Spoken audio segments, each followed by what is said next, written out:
Hi, this is Steve, K8BZ. Today I'd like to demonstrate how to upload a message to the International Space Station's packet bulletin board station, call sign RS0ISS-1. And here we're looking at a previous pass of the space station. This pass was on June 7th, 2015. And on this pass there was a message to me from a ham in Italy, Ivo I6IBE, and this is the message listing on that pass, and this is the listing of that message. This is the actual message here. The message was message number 141, and down here I sent the command to the International Space Station packet system to read message number 141, and here is the message. Now, I don't speak Italian, and apparently Ivo doesn't speak English, so this is in Italian, but it is fairly easy to translate. Ciao, Steve. Grazie, I know that's thanks. Thanks for the message via ISS, and then it has visit and gives his website with further information. 73, goodbye Ivo, I6IBE, and has his email address. And after that is the command prompt on this line from the International Space Station to send an additional command. So what I'm going to do today is show how we might respond to a message to someone from Italy. This was actually Ivo's response to me. And we'll take a look at his QRZ page. He is quite involved in satellite and kind of see what his operating conditions are. Here's Ivo's QRZ page, and as you can see, a great deal of it is dedicated to satellite operation. He has quite a nice station there, and it shows some of his antennas. It may not show up very well, but this is a 4-element 2-meter Yagi, and he has a turnstile 70-centimeter 2-element antenna that he just looked like he might have just zip tied or used hose clamps and clamped it to the forward end of the 4-element 2-meter Yagi for his combination 2-meter 70-centimeter satellite antenna system. It's one of the many simple ways you can set up a satellite antenna system with 2 meters and 70 centimeters, so that's pretty ingenious on his part. So we're going to go over some of the equipment and software that we'll be using to try to upload this message back to Ivo. For software requirements, one of the first things we're going to need is a way to locate and track the International Space Station. For that, I'm going to use a satellite tracking application known as Orbitron. This program is free for download from the internet. If you do a search for Orbitron, O-R-B-I-T-R-O-N, download, you will find Sebastian's download page. It's free to download and register and use. It's kept updated. It's quite simple to use if you're just using the basic features, but it has some very sophisticated features also if you care to use them. So this is Orbitron. This is the world map that you can pick and choose what you want displayed on the map. I won't get into all of that in this video, but right now we're only tracking the International Space Station. There's a satellite list over here on the right. These are amateur satellites, but this will track lots of other satellites too, not just amateur satellites, as well as the Sun and the Moon. It'll track those also. If you're into moon bounce, this will suffice for directing your antennas if you do EME moon bounce work. Well, we're going to be tracking the International Space Station. Currently it's over the east edge of Africa. This is the acquisition circle or footprint of the satellite that moves with the satellite. This is the ground track. You'll notice the ground track shows two different colors. The yellow portion of the ground track will show when the satellite is in daylight. The red portion of the ground track shows when the satellite is eclipsed, which is in the shadow of the Earth. Most of the time that's not important when you're dealing with ISS, but if you want to visually observe ISS, that's helpful to know when the satellite is eclipsed, because you're not going to be able to see it. If you happen to track a pass where your location is in the twilight or darkness and the satellite is still in the daylight, and you have a clear evening, it's very easy to see the International Space Station. It's very bright in the sky and moves very fast across the sky. And it's kind of interesting to see a few times if you've never done that. So you can use this program for that. But we want to go down here to the Prediction tab. You select the satellites that you want to find passes for. In this case, we only have ISS selected. We're going to click Predict, and depending on what parameters you have set, it will run predictions for several days or just one day or a few hours, depending on what you select. And it will only display passes where the satellite has an elevation, a minimum elevation that you specify. I think in this case I've specified a minimum elevation of 20 degrees.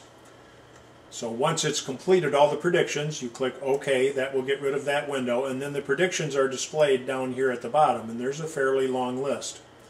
The way I have this set up, each prediction has 3 lines. Each pass has 3 lines. The first line on the pass is when the satellite first reaches the minimum elevation that you specify, in this case 20 degrees of elevation.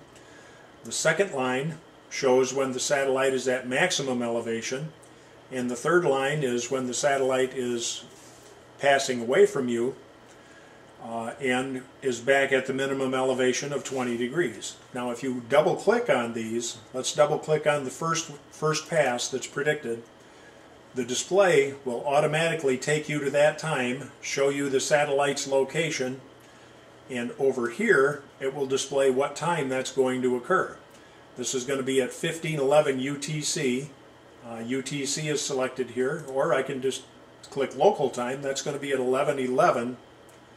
Now let's try this again. 1511 UTC or 1111 local time, which is Eastern Standard Time here at my location. So at 1111, the International Space Station will be at 20 degrees elevation. I should be able to hear it by then, should be able to access it fairly easily, and I should be able to track it. I can also turn on a simulation that will show the path of the satellite over here, and you see the satellite's footprint as it moves. Now I just passed out of the footprint, so I would no longer have access to the satellite. Now we're going to do that again. Now let me stop the simulation and go back to where we first acquire the satellite. This position sometimes is known as AOS, or acquisition of signal. There we go. Back to 20 degrees. Now there's another view down here in the lower right hand corner. That's called the radar view. The radar view shows the path of the satellite when it's within your acquisition circle, or when you're within the footprint of the satellite. The footprint of the satellite and your acquisition circle aren't exactly the same thing, and I won't bother to explain that right now. But if you're in the footprint of the satellite, or the satellite is within your acquisition circle, that means the satellite is above the horizon and you could probably access it. Not definitely can access it.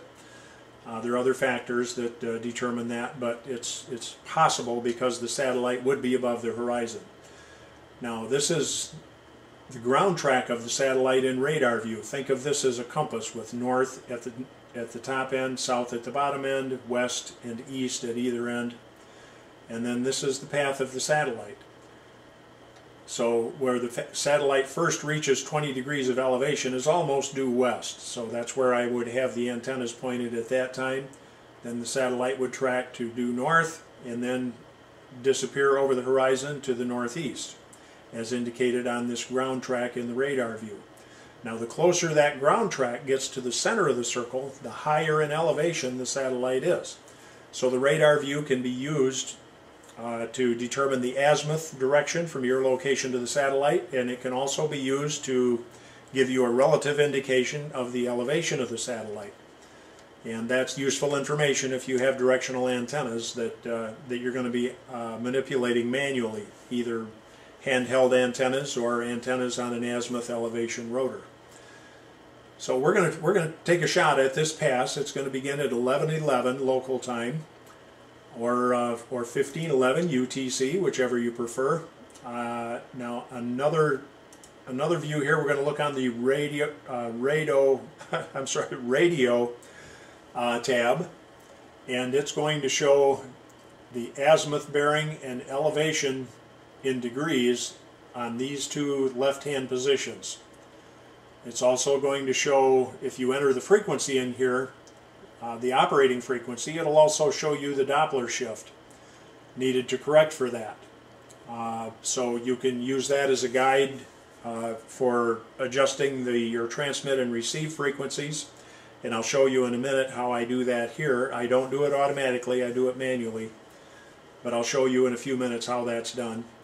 Or you can guesstimate, and with a little practice and experience you can actually get to where you can do that fairly well. When the satellite is a near overhead pass, the Doppler shift will be maximum on a near overhead pass.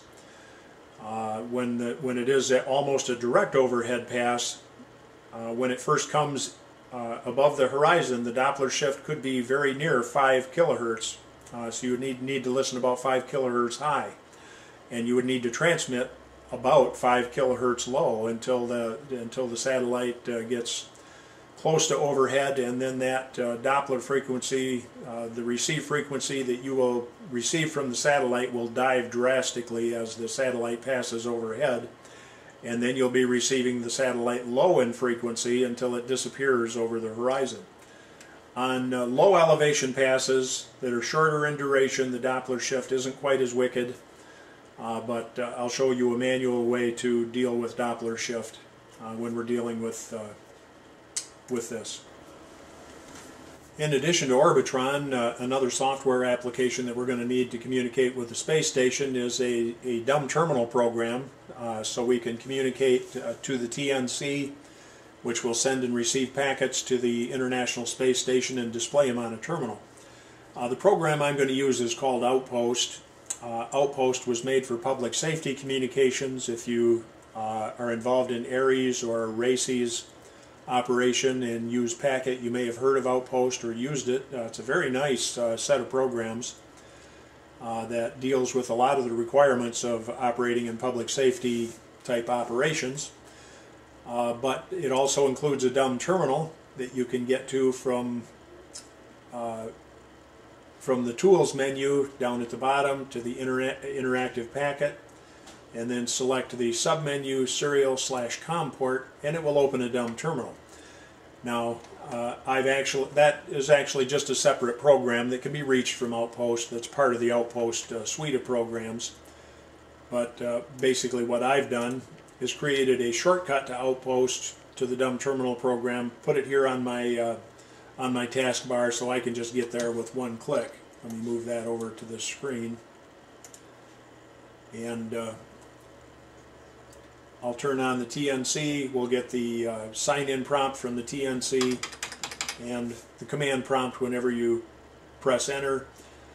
So this is the terminal program that I'm going to use to communicate with the space station and upload and download any messages in the bulletin board system that may be for me. Now, if you've used terrestrial packet bulletin boards, you are probably familiar with some of the basic commands of how to connect to a bulletin board and how to store a message on the bulletin board for the receiving station to download later on and read. And that will work in a very similar manner on the International Space Station bulletin board. However, on a good pass, you only have, maybe if you're lucky, 10 minutes to connect, get in, upload or download your message, and get back out. And if you're a very good typist, that's probably doable, but remember, there's lots of other people trying to use the space station at the same time, so there's going to be a lot of packet collisions. A simple way to to streamline that process is compose your message ahead of time, and we're going to use Notepad for that. So I'm gonna open Notepad. Let me get this out of the way so the screen isn't so busy. And we're just going to compose our message here. Now I'm going to be sending the message to Ivo. I'm going to make the connections to the bulletin board manually, but once I'm connected, I'm going to send the message in one simple paste operation, and I'll explain. So after I'm connected to the space station bulletin board, I'm going to send the command to send a message to Ivo, and that is S space I6 IBE, and then have that on a single line, so you push enter. That's the command that tells the bulletin board you want to send a message to I6 IBE. That's Ivo's call sign. And then you need a subject for that, and it's just going to be hello Ivo. Whoops. Now, before people started sending text messages and they developed this communications understanding that everything in uppercase was shouting or rude. Before that, pretty much everything in digital communications was uppercase. It's easier to read, easier to see, and especially for people my age, if it saves you having to increase the font size to a more readable size sometimes. So this is all going to be in uppercase. So I have the command to send the message. I have the command on a single line that has the subject of the message, and now it will be the text of the message.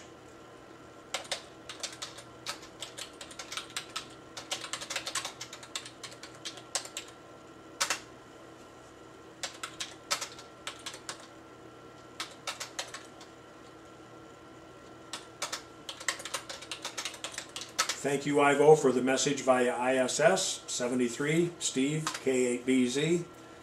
And then on a line all by itself, the command to end the message is /EX and then another enter.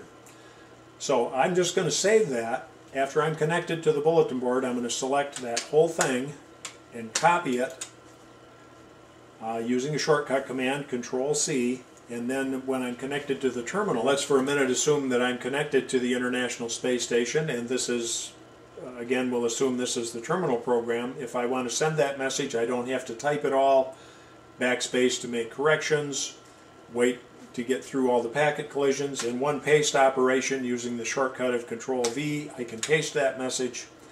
It's instantly set to the TNC, and the TNC will begin sending those packets to the International Space Station without waiting for me to type every character and every line and get through all the packet collisions to do that. So that's how we intend to do this.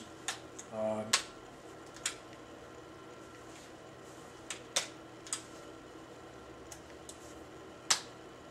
get that back to where we need it to be, and we'll just minimize that and save that and wait for the satellite pass and see if we can get connected and get that message uploaded to the space station. Now we'll also need a radio to communicate with the space station. In this case I'm going to be using a Kenwood TS2000.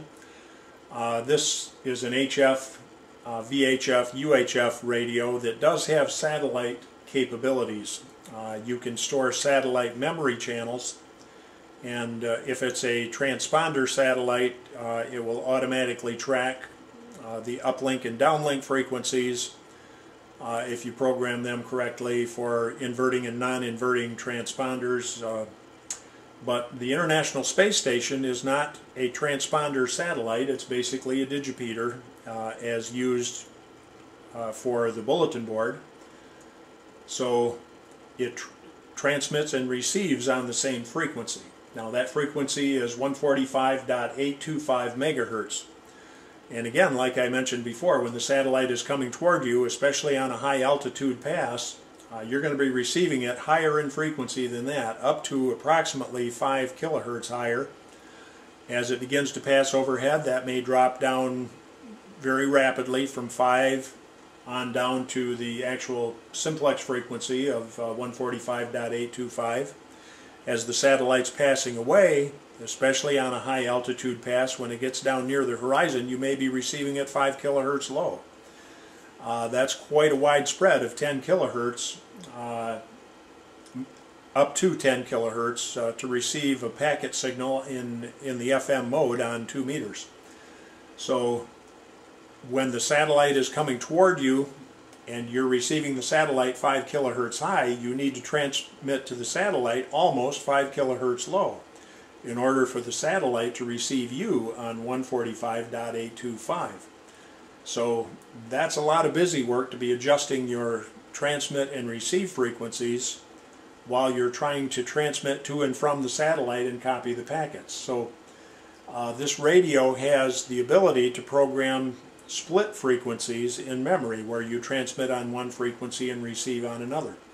Right now I'm in memory mode, and I'm on memory channel 16, and it's set up for simplex operation on 145.825. That's the operating frequency of the International Space Station.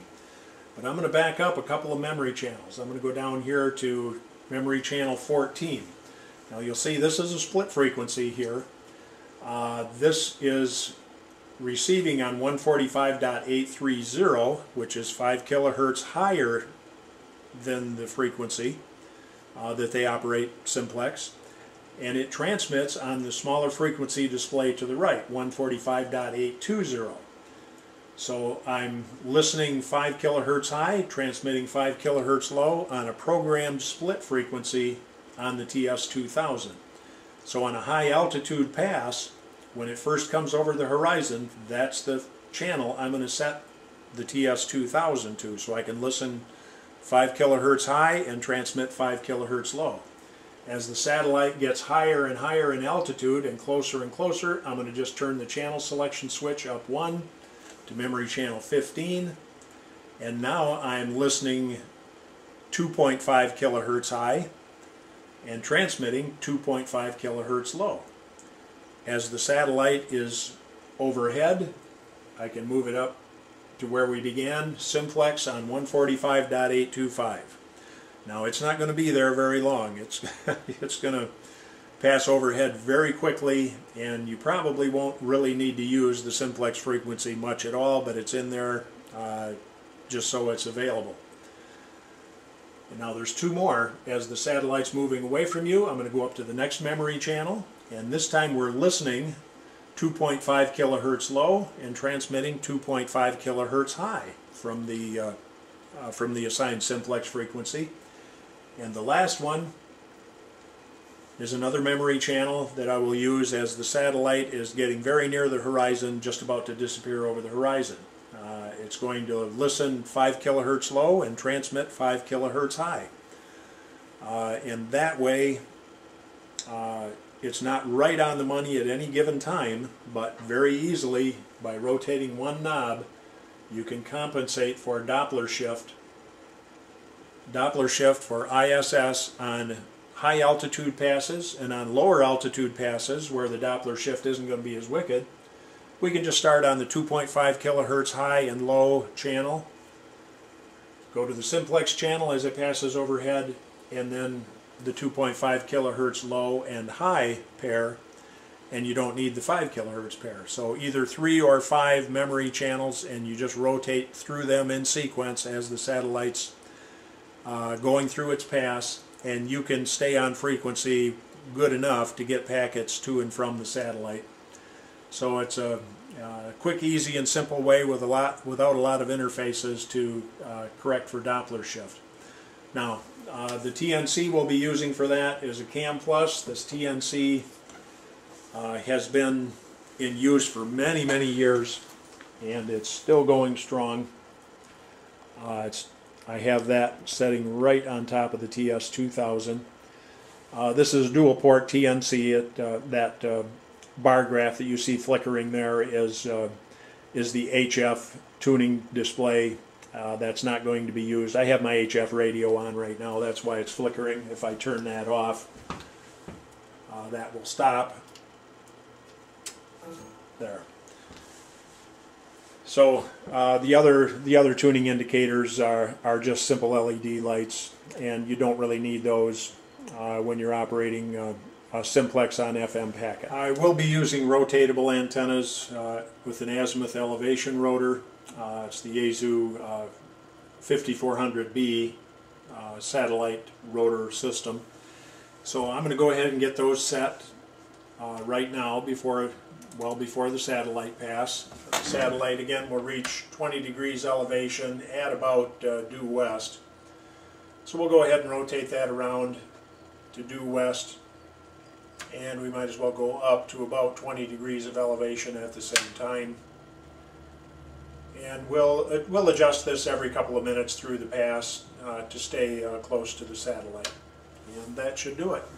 Still waiting for the satellite to come in range, and we'll keep track of that. And I have two monitors. I keep the satellite tracking program on the left monitor and the terminal program on the right. And here's how I have the monitors set up. The satellite tracking program on the left and the terminal program on the right. When the satellite is above the horizon, I'm going to focus on the terminal program because that's where all the activity is, but I do want to follow the direction and path of the satellite on the tracking program at the same time, so I keep the antennas on track. But when we're actually communicating with the satellite, I'm going to focus the camera view on the terminal program. Okay, ISS has just come into range. So we're going to turn on the TNC. I've got the font increased quite large, so hopefully it'll be easier to see on the display. It's not quite up to 20 degrees yet, it's only up to 6 degrees, but we are hearing it. So I'm going to get the antennas on it a little better. Now I'm going to send the connect prompt to connect to the bulletin board, which is CRS0ISS-1. It may not connect yet because that's a fairly low elevation, but we'll give it a try. So every few seconds the TNC is transmitting a connect request. And the Doppler shift isn't quite as high as it would be. This is kind of a moderate pass, so I'm actually shifting to memory channel 2, which is the 2.5 kilohertz high and low shift. And so far no response, but it is still a low elevation. It's at 12 degrees. There we go.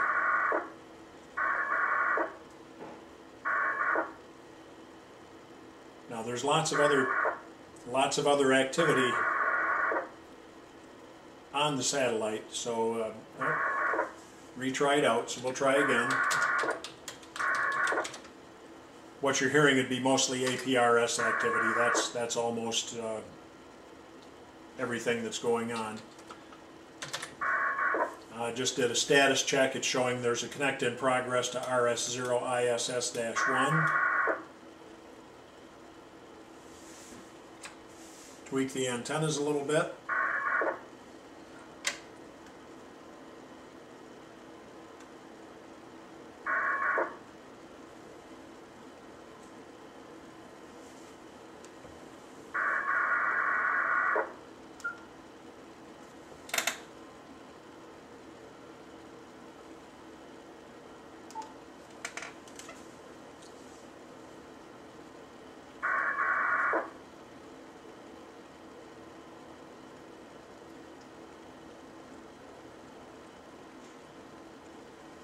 And we're still waiting. It's at 25 degrees, so I'm going to raise the antenna somewhat.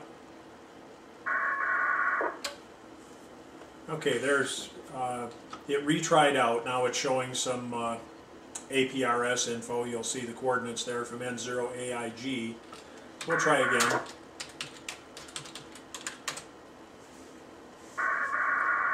And now we're connected. So now we're connected to the bulletin board. We won't see any more of the raw data because we're connected. The monitor will be turned off. So here's where we saved our message in Notepad. So I'm going to select that, and I'm going to copy it. And I'll move this out of the way. Now I'll go back here and paste it. Okay, now it already got Okay, there. That quick, the message is saved. If we want to verify it, we'll do a list command. I'm going to decrease the font here a little bit so all of that will fit on one line.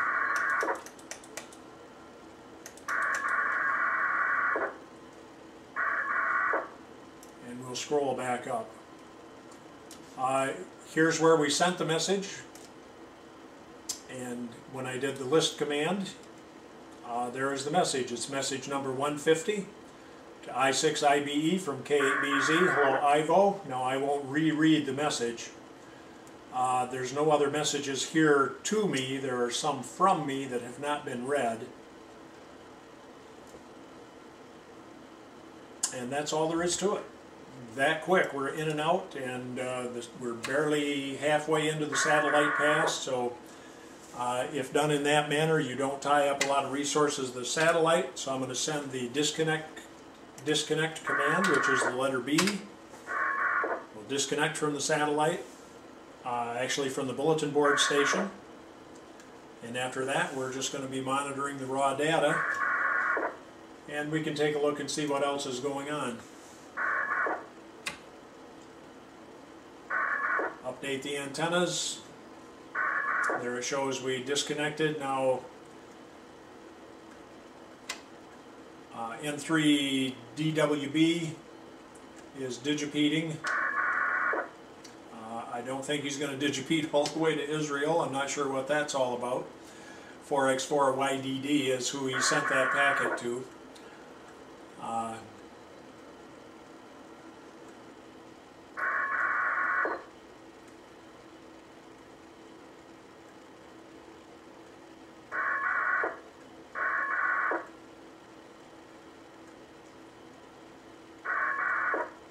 So that's about it. I think we'll wrap it up here and let the APRS people use the rest of the pass. I'm going to turn the volume down. And thanks for watching.